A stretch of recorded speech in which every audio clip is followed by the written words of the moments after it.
Open the door. Dufresne, open this door! Open it up! Andy got 2 weeks in the hole. So they let you tote that record player down there, huh? That's the beauty of music. They can't get that from you. Better get used to that idea. The movie opens in 1947. The tranquil town of Maine is rocked by a shocking murder. The prime suspect in the case is a local banker named Andy Dufresne. Despite his vehement protests of innocence, the court convicts him and sentences him to 2 consecutive life sentences. Andy is sent to Shawshank Prison, a notorious institution that is known for breaking even the strongest of men. Meanwhile, Red, a convicted killer, is interviewed for parole after spending 20 years in Shawshank. Despite his sincere efforts to show that he has turned over a new leaf, the parole board rejects his plea. Disheartened, Red returns to his routine in prison, which involves smuggling in contraband items for his fellow inmates in exchange for money. Yeah, and how you feel? I'm up for rejection next week. There must be a con like me in every prison in America. When a new batch of inmates arrives at Shawshank, Red and his friends place bets on who will crack under the immense pressure of prison life. Red places his wager on Andy, who seems calm and composed on the surface but harbors a deep sense of despair inside. However, it is not Andy but an obese inmate who breaks down and cries uncontrollably on his first night. The inmate's cries attract the attention of Captain Hadley, a sadistic guard who takes pleasure in brutalizing the prisoners. Hadley unleashes his fury on the hapless man, beating him mercilessly for hours. The following morning, the inmates learn that the obese guy died in the infirmary from his injuries as the prison doctor was out for the night. This stuns Andy and he tries to ask about the man's name, but everyone tells him to mind his own business. A month passes by, and one day, Andy approaches Red after hearing that he can smuggle things into the prison. He asks Red to get him a rock hammer, saying he wants it to pursue his hobby of collecting and sculpting rocks. Red wonders if he intends to use the hammer to engineer an escape, but Andy laughs off the suggestion. So, Red accepts the order but also warns Andy about the sisters led by Boggs, who assault other prisoners. Soon, it becomes clear that Boggs has a major crush on Andy. I wish I could tell you that. During the first 2 years of his incarceration, Andy spends most of his time working in the laundry or fighting off Boggs and the sisters. Despite the hardships, he finds solace in his friendship with Red. Together, they pass their time in conversation, sharing their hopes and dreams. When a job vacancy to tar the roof of a prison building is announced, Red pulls some strings to get Andy and their other friends the job. One day, Andy overhears Hadley complaining about having to pay taxes for an upcoming inheritance. Using his extensive experience as a banker, he advises Hadley to shelter his money from the IRS by turning it into a one-time gift for his wife. He also offers to help him file the paperwork in exchange for chilled beers for his fellow inmates. The arrogant captain appears to be angry at first, but after seeing Andy's intelligence, he agrees to the deal. Over time, Andy builds good relations with everyone in the prison, making him more comfortable and confident. He also starts to read and increases his knowledge. Sometime later, he approaches Red with another strange demand. He wants a poster of the actress Rita Hayworth. Red is definitely a bit weirded out by it, but nonetheless, he agrees without asking anything.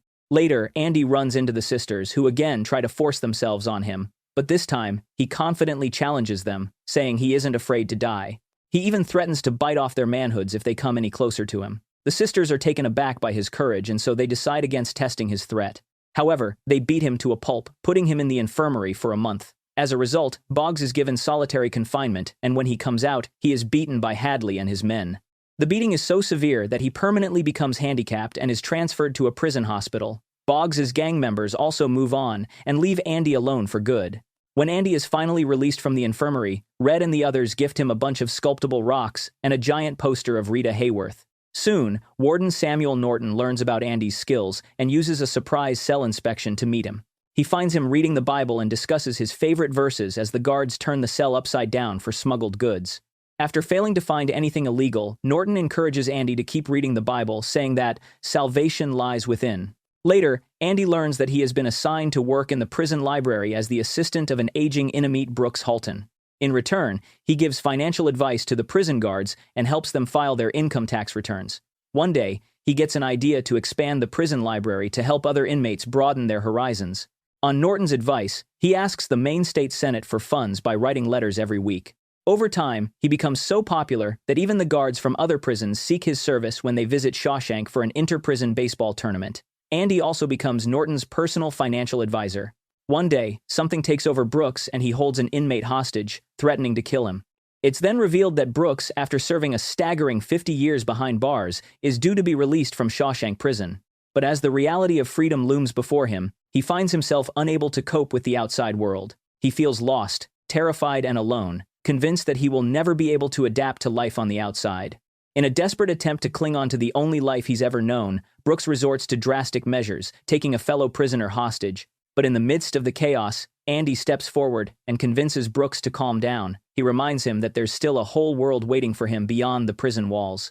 Later, Andy discusses the incident with Red, and the latter comments that Brooks has become institutionalized after spending 50 years at Shawshank. He has become essentially conditioned to be a prisoner for the rest of his life and is unable to adapt to the outside world. Red says that, "These walls are funny. First you hate them, then you get used to them. Enough time passes, you get so you depend on them." In the next scene, Brooks is eventually paroled, despite his wish to continue staying at the prison. As he steps out, he stares in awe at the towering buildings and bustling crowds, feeling overwhelmed by the sudden change of environment. He has no family or friends waiting for him, no place to call home, and no purpose to live for. The only thing familiar to him is his old routine, the routine of a prisoner, and the memories of the Shawshank Prison flood his mind. Desperate to cling on to something familiar, Brooks takes up a job at a local supermarket, but he finds himself struggling to keep up with the fast pace and demands of the outside world. People around him talk and behave differently, and he cannot seem to understand their ways. As days go by, Brooks's depression deepens, and he begins to feel hopeless about his future. Finally, unable to cope with the overwhelming emotions, Brooks commits the unthinkable, leaving behind a message: "Brooks was here on the wooden beam." 6 long and grueling years pass by, and Andy's persistence in writing letters to the state legislature finally pays off. The prison is granted $200 to fund the expansion of the library, along with a collection of old and tattered books and phonograph records. Among them, Andy discovers a copy of Mozart's The Marriage of Figaro. Determined to share this musical masterpiece with his fellow inmates, Andy devises a risky plan. While working in the warden's office, he seizes the opportunity to lock the guard in the washroom and play the record over the prison's loudspeaker system. As the notes of the opera fill the stale air of the prison, an extraordinary thing happens. The inmates, including the toughest of criminals, are swept away by the beauty of the music. Even the guards can't help but smile at the sheer power of the performance. Unfortunately, Andy's act of defiance doesn't go unnoticed, and he is sentenced to 2 weeks in solitary confinement. Despite the punishment, he remains steadfast in his belief that hope is the key to survival, and he refuses to let the brutal conditions of Shawshank break him. Sometime later, Red appears for yet another parole hearing after living in prison for 30 years. Unfortunately, the authorities once again reject him. To cheer him up, Andy gives him a harmonica to mark his 30 years. In return, Red gives him a giant poster of Marilyn Monroe to commemorate his 10 years. After the Mozart incident, the state gives Andy a budget of $500 to expand the library. He uses the meager fund wisely and signs deals with book clubs and charities to create the best prison library in Maine and names it after the late Brooks. With the improved infrastructure, Andy starts to tutor inmates who wish to get their high school diplomas so they can get decent jobs when they are released from prison. Meanwhile, the warden enriches himself by exploiting Andy's knowledge and banking expertise. Soon, he starts profiting by forcing the inmates as cheap laborers for public projects, which he easily wins by outbidding his competitors. To hide Norton's ill-gotten wealth from the law, Andy sets up accounts in several banks, using the identity of an imaginary man, Randall Stevens, who only exists on papers. Andy created this fake user with his extensive knowledge of the system and mail-ordered forms. Although Randall Stevens doesn't exist in real life, he has a birth certificate, social security number, and driving license. The plan is foolproof, and if the law ever investigates the matter, they will chase a man that only exists on paper. The movie then fasts forward to the year 1965. A young man named Tommy is sentenced to 2 years at Shawshank for breaking and entering. Tommy is a fun and charismatic man. He has been going in and out of jail since he was 13 years old. He soon befriends Andy and Red, and the three form a cohesive bond. One day, Tommy asks Andy to help him in earning his high school equivalency diploma. The latter immediately agrees, and hence, they start their preparations. After months of hard work and perseverance, Tommy eventually sits for the exam. However, by the end of the test, he gets frustrated over his performance and tosses his answer sheet in the trash. Nevertheless, Andy retrieves it and sends it to the education board. In the next scene, Red confronts Tommy and berates him for his recklessness, reminding him of the time and effort Andy has invested in helping him earn his high school equivalency diploma. Tommy finally realizes the gravity of his mistake and apologizes. Then, he drops a bombshell. During his time at another prison, he shared a cell with a man who had confessed to killing a golfer and his lover. The man frequently bragged about how he framed an innocent banker for it. Hearing this, Andy is taken aback, as he realizes that the banker is none other than himself. He immediately goes to the warden to ask for a new trial with Tommy as a witness. However, the corrupt warden, afraid of losing his easy source of profit, refuses to help him and instead punishes him with a month of solitary confinement. During this time, Tommy receives his high school diploma. Unfortunately, a few days later, he is escorted out of prison and executed by Hadley to stop him from helping Andy get out of prison. The warden then visits Andy in solitary confinement and tells him about Tommy's passing, claiming that he got shot dead while trying to escape. As expected, Andy doesn't buy it, and he refuses to help Norton launder money anymore. However, the warden threatens him with dire consequences, including shutting down the library should he stop working for him. After Andy is released from solitary confinement, he opens up to Red about his past and the love of his life, his late wife. He shares how his work and ambition drove her away, and how he feels responsible for her death even though he didn't pull the trigger. Overwhelmed with regret and longing, Andy reveals his ultimate dream to Red, to escape to a small beach town in Mexico called Zihuatanejo, where he can finally live a peaceful and simple life. He invites Red to join him there one day. Andy also tells him about a specific area in Buxton, Maine, where he has hidden something. He wants Red to retrieve it when he is released. As the days pass, Andy resumes his shady work for Norton, and this worries Red. The smuggler's worries are heightened further when he learns that Andy has asked a fellow inmate for a 6-foot rope. Red assumes the worst and fears that his friend may commit the unthinkable. The next day, Andy doesn't answer the regular morning call, and lo and behold, it's revealed that he is missing from his cell. Soon, it is discovered that he had dug a tunnel using the jackhammer hidden behind the poster. It turns out he had ordered the poster to hide the tunnel. A flashback then reveals that he hid the dirt from the wall into his pockets, which he emptied in the courtyard during his morning walks. The previous night, Andy packed many of Norton's papers and clothes into a plastic bag, which he tied to himself with the rope. As Norton and others try to wrap their heads around the escape, Andy visits all of Norton's banks, posing as Randell Stevens, and withdraws all the money. He also sends a proof of Norton's illegal deeds to the National Daily. Not long after, chaos erupts at Shawshank Prison as the police and media swarm the area. Hadley is immediately arrested for the murder of Tommy, and the other corrupt officials are also taken into custody. The evidence that Andy had sent to the National Daily proves to be damning, and soon the authorities begin to unravel the web of corruption that had been woven by Norton and his cohorts.